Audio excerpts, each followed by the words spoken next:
रामायण 2.0 क्या है Ramayan 2.0? Hello friends, Mahabharat 2.0 पर हम पहले ही कंटेंट बना चुके हैं और किस तरह महाभारत 2.0 अब कंप्लीट हो चुका है, इस पर भी हम कोड लैंग्वेज में वीडियो बना चुके हैं।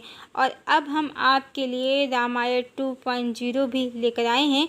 ये कोड लैंग्वेज में बिल्कुल भी नहीं है, क्योंकि इसकी डिकोडिंग ही भगवान की कहानी के रहस्यों का भी प्रकटीकरण है और सतयुग का भी। रामायण 2.0 ही सतयुग की नींव है। सतयुग का आधार क्या है? प्रेम, क्षमा, करुणा, दया, परोपकार, सत्य, अहिंसा और न्याय, ऐसे सद्गुण ही सतयुग का आधार हैं और परमात्मा का सत्य स्वरूप सतयुग का प्रकाश है।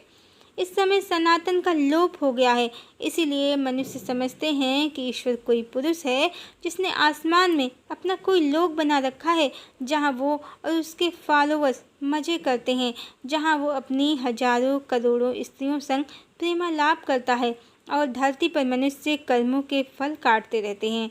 जो पुण्य करता है वो स्वर्ग या जन्नत में जाता है, जो पाप करता है वो नरक या जहन्नुम में जाता है। कुछ धर्मों के अनुसार तो जन्नत में हूरों की लाइन लगी रहती है पुरुषों के लिए, जहाँ शराब और शबाब का मजा दिया जाता है। क्या यह ईश्वर का सत्य स्वरूप है? जी नहीं, ये अब्राह्मिक स्वरूप है। ये सनातन के अनुसार ब्रह्म स्वरूप ब्राह्मिक स्वरूप नहीं है, बिल्कुल भी नहीं है। सनातन धर्म के अनुसार परमात्मा ओंकार स्वरूप हैं, अर्धनारीश्वर हैं, भगवती और भगवान दोनों की ऊर्जा का कंबाइंड रूप हैं। वो ना तो पुरुष हैं ना स्त्री, बल्कि वो कंप्लीट हैं, पूर्ण काम हैं, परफेक्ट हैं। वो आसमान में कई स्त्रियों संग कोई लोक बनाकर नहीं रहते हैं, बल्कि वो सर्वव्यापी और न्यायकारी हैं, कण कण में व्याप्त हैं। वो आसमान में नहीं रहते हैं, बल्कि ये आसमान उनके अंदर ही स्थित है। आसमान ही नहीं, अनंत ब्रह्मांड सब में वो ही विद्यमान है और सब उनमें विद्यमान है। वास्तव में तो समस्त सृष्टियाँ परम चेतना, जो मूल चेतना है, मात्र उनके संकल्प के आधार स्थित है, यानी सिर्फ एक स्वप्न या उनकी इमेजिनेशन है। वास्तव में उनके अतिरिक्त कुछ है ही नहीं। यही परमात्मा की माया है। जो है ही नहीं उसे हम सत्य समझ बैठे हैं और अपनी धारणा और भौतिक समझ के अनुसार परमात्मा का चित्रण कर लेते हैं, जबकि परमात्मा रूप, नाम, गुण, देह, देश, काल और मान्यताओं से भी परे हैं। वेद भी परमात्मा के विषय में यही कहते हैं, नेति नेति। कभी किसी लीला में भगवान की एक पत्नी होती हैं, स्वयं आदिशक्ति सीता। कभी किसी लीला में भगवान की अनेक पत्नियां होती हैं, जैसे कृष्ण अवतार में। पर इसका ये अर्थ बिल्कुल भी नहीं है कि उनकी अनेक पत्नियां हैं। ये तो माया के संसार की लीला मात्र है, परमात्मा का वास्तविक सत्य नहीं है। वास्तविक सत्य तो परमात्मा का, उनका ब्रह्म स्वरूप ही है, जहाँ उनकी शक्ति ही उनकी पत्नी है। ब्रह्म स्वरूप ही है जहाँ उनकी शक्ति ही उनकी पत्नी है। वो शिव हैं तो वो शक्ति सती पार्वती हैं, वो विष्णु हैं तो वो लक्ष्मी हैं, वो ब्रह्मा हैं तो वो ब्रह्माणी हैं, वो रुद्र हैं तो वो रुद्राणी हैं। वास्तव में परमात्मा विशुद्ध चेतना है और उस चेतना विशुद्ध चेतना की शक्ति ही आदि शक्ति आदि भवानी माँ भगवती हैं, परमात्मा की सनातन अर्धांगिनी है। ये परमात्मा का परम सत्य है। मनुष्यों की अनेक पत्नियां हो सकती हैं, पर परमात्मा ने अपने लिए एक ही पत्नी बनाई है, जो उनसे ही उत्पन्न है और उनका ही स्त्री रूप है, उनसे भिन्न भी नहीं है। ईश्वर का ये सत्य सतयुग का आधार भी है और आदि शक्ति के वर्चस्व और रामायण 2.0 का लक्ष्य भी है। जी हाँ, जिस तरह हमने आपको बताया कि किस प्रकार महाभारत 2.0 में असुरों का उद्देश्य यही था कि लक्ष्मी उनकी माया और भ्रम का शिकार हो जाएं और विष्णु से विमुख हो जाएं, जिससे लक्ष्मी नारायण का कभी मिलन ना हो पाए और असुरों का शासन ऐसे ही चलता रहे, असुर उद्यम मचाते रहे। इसके लिए असुरों ने अनेक डायमेंशन से विष्णु की अनेक पत्नियां बताईं। पर असुर नहीं जानते थे कि लक्ष्मी कौन है। वो सिर्फ रूप सौंदर्य की देवी नहीं है, वो ही भगवान विष्णु की शक्ति वैष्णवी है। समस्त माया उनके अधीन है। क्योंकि विष्णु मायाधिपति हैं, तो वो माया महामाया योग माया है। देवी के आगे असुरों की समस्त चालें, सभी नीतियाँ नाकाम हो गईं। और ये हुआ कैसे? कलिदानव, शुक्राचार्य और असुरों ने अलग अलग माध्यम से माया के जगत में जन्मी महामाया को विष्णु से विमुख करने के लिए अनेक कुचालें चलीं। ईश्वर की अनेक गोपियाँ, रानियाँ, अनेक प्रेमिकाएं बताईं, पर विष्णु तो परम भगवान हैं, मायाधिपति हैं। तो उन्होंने देवी लक्ष्मी की चेतना को, जो माया के संसार में अर्थात धरती लोक पर जन्म लेने के कारण भगवान से अलग होकर स्त्री के शरीर में जन्मी, उनकी चेतना को स्वयं से मर्ज कर लिया। और विष्णु और लक्ष्मी एक ही चेतना है, उनके चक्र भी एक ही हैं। और भगवान विष्णु ने चेतना के तल पर देवी से सभी चक्रों को समान करके, देवी की चेतना को स्वयं से संयुक्त करके देवी के समस्त अंधकार को, समस्त शंकाओं को नष्ट कर दिया और अपना प्रेम और समर्पण प्रमाणित कर दिया। और इस तरह देवी असुरों की सब माया, शुक्राचार्य के सभी चक्रव्यूहों को, कलिदानों की सारी रणनीति को पल भर में ही समझ गईं। इस तरह भगवान और भगवती ने महाभारत 2.0 के महायुद्ध को जीता। उनका मिलन हुआ, देवताओं को संरक्षण प्रदान किया, असुरों का नाश किया। भगवान ने महाभारत 2.0 का जो युद्ध है, उसकी पटकथा रामायण 2.0 ही है। हम इस समय कलिकाल में स्थित हैं, जहाँ धर्म का मात्र एक चरण है। कलिकाल इस समय चरम पर है, इसलिए वो एक चरण भी इस समय थोड़ा ही शेष है, वो भी पूर्ण नहीं है। सुनी सुनाई कहानियों के बीच में सत्य का अंश बहुत कम शेष है।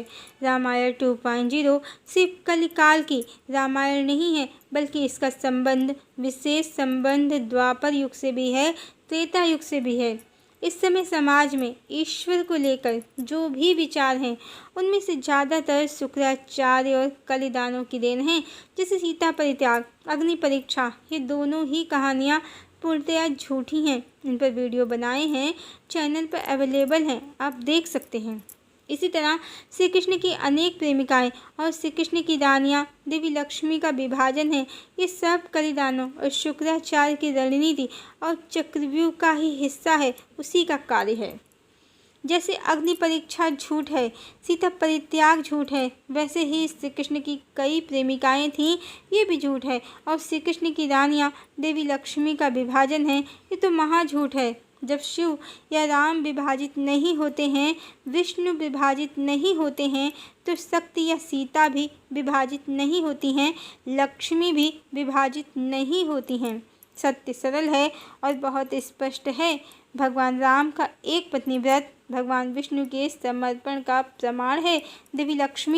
देवी लक्ष्मी जगत जननी हैं, उनके परिसूत्र में भगवान एक पत्नी व्रती ही रहते हैं। श्री कृष्ण की कहानी को एक ट्राइब बनाकर शुक्राचार्य और कलिदानों ने कलिकाल का विस्तार किया, जिसमें पूरे एक युग से समाज भटक रहा है। वास्तव में देवी राधा, देवी सीता हैं। श्री कृष्ण की रानियाँ आसक्त जीवात्माएं हैं, जो त्रेता में भगवान राम पर कामासक्त हो गई थीं, उनके रूप और देह पर मोहित हो गई थीं। भगवान ने द्वापर की कहानी में जगदम्बिका से विरह सहा और इन सब की इच्छा पूर्ण कर दी। अन्यथा जो जगदम्बा होती उनके परिसूत्र में, तो इनकी इच्छा कभी पूर्ण नहीं होती। उनके रहते कोई दूसरी स्त्री के लिए भगवान के जीवन में स्थान ही नहीं है, और इसीलिए एक ही जन्म में हजारों से विवाह कर लिया भगवान ने, पर ना तो किसी भी जीवात्मा को अर्धांगिनी का सम्मान दिया और ना ही भगवान की एक भी विवाह में बारात इत्यादि निकली। राम सीता जैसा एक भी विवाह नहीं किया भगवान ने। अधिकांश विवाह युद्ध और विवाद के माध्यम से ही किए। दूल्हा बनकर तो वो किसी के द्वारे गए ही नहीं।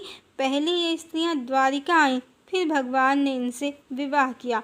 विवाह की वैदिक रीति का पालन नहीं किया। और गोपी का अर्थ आध्यात्म में गो यानी इंद्रियाँ, गोपी यानी इंद्रियों का स्वामी होता है।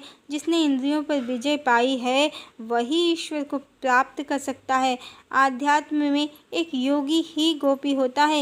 ये गोपी शब्द किसी सांसारिक स्त्री के लिए नहीं है। जैसे सूरदास जी ने कहा है, गोपियाँ बनी वेद की ऋचाएँ, हरिसंग दास रचाई। पर कलिकाल के मूर्खों ने इसका अर्थ लगाया कि वेद की ऋचाएँ स्त्रियाँ बन गईं, गोपियाँ बन गईं और श्री कृष्ण संग रास रचाने लगीं। जबकि संत का मर्म बहुत गहरा था कि वेदों की ऋचाओं के माध्यम से इंद्रियों पर नियंत्रण करके ईश्वर से रसानुभूति की जा सकती है, ईश्वर को प्राप्त किया जा सकता है। अज्ञानियों ने संतों महात्माओं को भी नहीं छोड़ा। उनके कहे गए पदों और श्लोकों का उल्टा सीधा अर्थ लगाकर श्री कृष्ण की कई प्रेमिकाएं बता दी, जबकि श्री कृष्ण की एक ही प्रेमिका थी, देवी राधा, जो उन्हें प्राप्त नहीं हो पाई हैं द्वापर की कहानी में। और इसी में रामायण 2.0 का सब रहस्य छुपा है। जैसा कि कलिकाल में ज्ञान आधा अधूरा नहीं बल्कि बहुत थोड़ा ही शेष है। रुक्मिणी को सीता बताया गया और शिशुपाल को रावण, जो कलिकाल की माया थी। जबकि रुक्मिणी कौन थी, इस पर पहले ही हम वीडियो बना चुके हैं। और शिशुपाल नहीं था रावण, वो विद्युत जिह्वा था। जैसे विद्युत जिह्वा का नाम इसीलिए विद्युत जिह्वा था क्योंकि उसकी जिह्वा बहुत चलती थी, बिजली की तरह फटाफट फटाफट उल्टा सीधा बोलता ही रहता था। इसी कारण रावण ने उससे क्रुद्ध होकर उसका सिर काट दिया था। और द्वापर में शिशुपाल बनकर भी वो उल्टा सीधा ही बोलता रहता था। इस बार भगवान ने उसके 100 अपराध क्षमा करके 101वें अपराध पर उसकी गलत वाणी के कारण उसका सिर सुदर्शन से काट दिया था। देवी राधा जो सीता थी, द्वापर में रावण ने रायन के रूप में जन्म लेकर, जटिला के पुत्र के रूप में जन्म लेकर अपनी पूर्व जन्म की आसक्ति के कारण देवी राधा को प्राप्त कर लिया था। और आसक्त स्त्रियों ने भगवान को प्राप्त कर लिया था। ये कलिकाल की माया थी कि जय और विजय, जो भगवान विष्णु के गढ़ थे, तीसरे जन्म में हरि के हाथों मृत्यु पाकर वो मुक्त हो गए।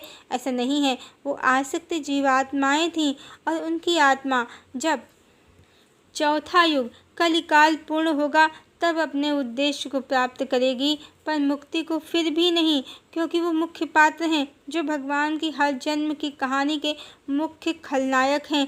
और ये युगों का चक्र यूं ही घूमता रहता है।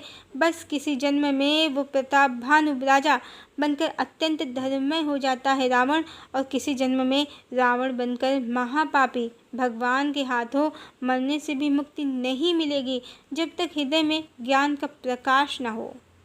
तो रावण की आत्मा अपने उद्देश्य को इस बार प्राप्त करेगी, उसकी सद्गति होगी। लेकिन ये भी सत्य है कि यदि सद्गति के बाद फिर से वो काम क्रोध के वशीभूत हुआ तो ऐसे ही जन्म जन्म भगवान का शत्रु बनकर भटकता रहेगा देवी के मोह में। यही रामायण 2.0 का विशेष रहस्य है। हर जीवात्मा जन्म जन्म अच्छी और बुरी इच्छाओं और उनसे उत्पन्न कर्मों के बंधन में भटकती रहती है जब तक कि ज्ञान का प्रकाश हृदय में उत्पन्न ना हो। इस तरह द्वापर की कहानी जो भगवान की थी वो सबने बिल्कुल गलत जानी। भगवान की कई प्रेमिकाएं जानी और रानियां देवी लक्ष्मी का विभाजन समझी। ये सब कलिकाल की माया थी। कहाँ तो समाज में एक समय ऐसा भी आया कि भारत के लोग रूढ़िवादी हो गए, स्त्रियों को ही ज्ञान और धर्म से दूर कर दिया गया। और इसी बीच में कालनेमी रचनाकारों ने ऐसे ग्रंथ लिखे कि ईश्वर और धर्म को स्त्री से जोड़ दिया।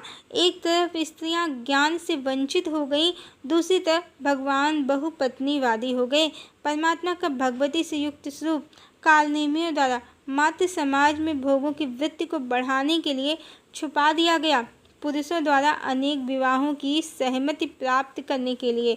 और स्त्रियों को मूर्ख बना दिया गया कि भगवान सब स्त्रियों के पति हैं, जिससे जीवन भर वो कल्पना के लोक में घूमती रहें और पुरुष भगवान के सहारे अनेक विवाहों का आनंद ले सकें।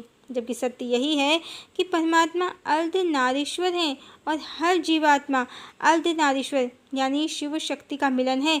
स्वयं की चेतना में ही ईश्वर मिलेंगे, जिसको भी मिलेंगे, फिर वो चाहे स्त्री हो या पुरुष। ना तो परमात्मा का कोई लिंग या जेंडर है, न जीवात्मा का। ये आध्यात्मिक सत्य समाज से छुपाया गया। भगवती के बिना तो भगवान स्वयं भगवान नहीं है, वो क्या किसी के पति बनेंगे।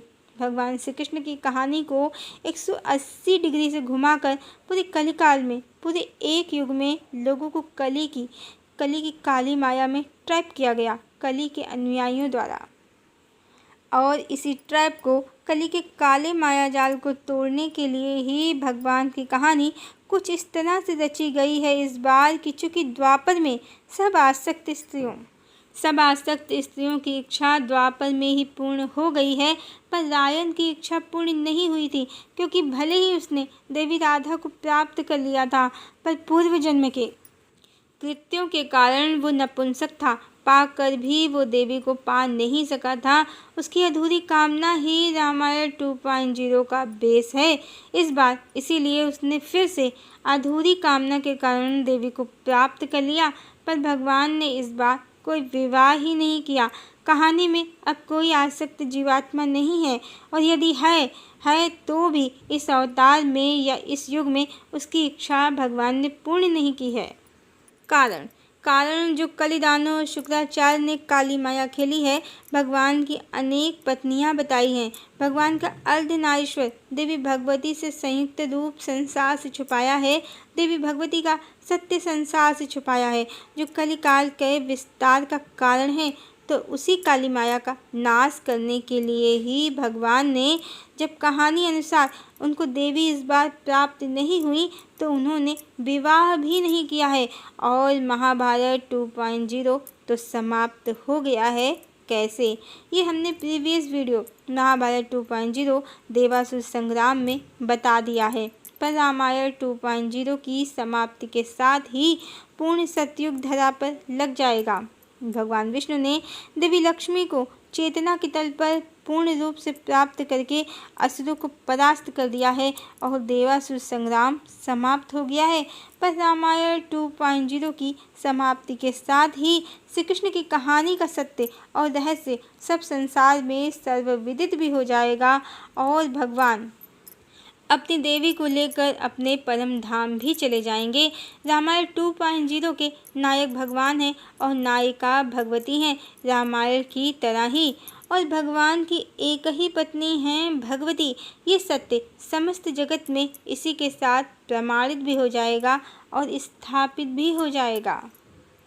भगवान राम और श्री कृष्ण पर जितने कलंक शुक्राचार्य और कलिदानों ने माया करके, काली माया करके पूरे कलिकाल में लगाए हैं, भगवान कल्कि की प्रेम कहानी रामायण 2.0 जो रामायण ही है, जो त्रेता से चलकर अब पूर्णता को प्राप्त करेगी, वो रामायण 2.0 सारे कलंक जो भगवान के चरित्र पर हैं, मिथ्या हैं, उन्हें मिथ्या सिद्ध कर देगी। भगवान ना तो देवी की अग्नि परीक्षा ले सकते हैं, ना उनका त्याग कर सकते हैं, और ना ही वो उनके अतिरिक्त किसी दूसरी स्त्री को जानते हैं। ये सब सत्य रामायण 2.0 से सत्य सिद्ध हो जाएगा, और जब भगवान अपनी भगवती को लेकर परम धाम जाएंगे, धरा पर सतयुग स्थापित करके, नायक अपनी नायिका को लेकर अपने परम धाम चला जाएगा, और इसी के साथ भगवान का निष्कलंक चरित्र भी सर्वव्यापी होगा, और परमात्मा का ओंकार स्वरूप माँ भगवती से युक्त अर्धनारीश्वर स्वरूप सर्वव्यापी न्यायकारी स्वरूप भी पुनः जगत में स्थापित होगा। मिथ्या कहानियाँ सत्य की अग्नि में भस्म हो जाएंगी। यही कल की अवतार का अर्थ भी है और उद्देश्य भी है। भगवान का निष्कलंक रूप पुनः जगत में स्थापित होगा सतयुग में, तभी तो सतयुग डिवाइन एरा है। इस तरह त्रेता, द्वापर, कलयुग और फिर सतयुग, चारों युगों का चक्र भगवान की कहानी के साथ साथ घूमता रहता है। त्रेता में धर्म के 3 चरण होते हैं।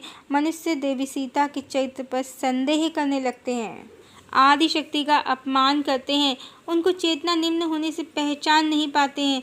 द्वापर में धर्म के 2 चरण ही होते हैं, और यही वो युग है जो त्रेता से उत्पन्न संदेह और आसक्तियों का खेल खेलता है। भगवान को भगवती भी प्राप्त नहीं होती हैं, और इस युग में जो भगवान की कहानी होती है वो कलिकाल में, जब धर्म के सिर्फ 3 चरण ही होते हैं, पूरी तरह उल्टी समझी जाती है। देवी राधा जो आदि शक्ति हैं वो या तो कल्पना मान ली जाती हैं या भक्त जीवात्मा समझी जाती हैं, और जीवात्माएं देवी लक्ष्मी का विभाजन और विस्तार समझी जाती हैं, और भगवान बहुपत्नीवादी ईश्वर का ओंकार स्वरूप छिपा दिया जाता है कलि और शुक्राचार्य के द्वारा। पर इस कलिकाल का अंत करने के लिए ही भगवान अपनी भगवती के साथ अवतरित हुए हैं, और उनकी कहानी, उनका आचरण और चरित्र भगवान के निष्कलंक स्वरूप को तो स्थापित करता ही है पुनः, और भगवान की एक ही पत्नी ही आदि शक्ति इस सत्य को भी पुनः प्रमाणित और स्थापित करता है जो सतयुग का आधार है।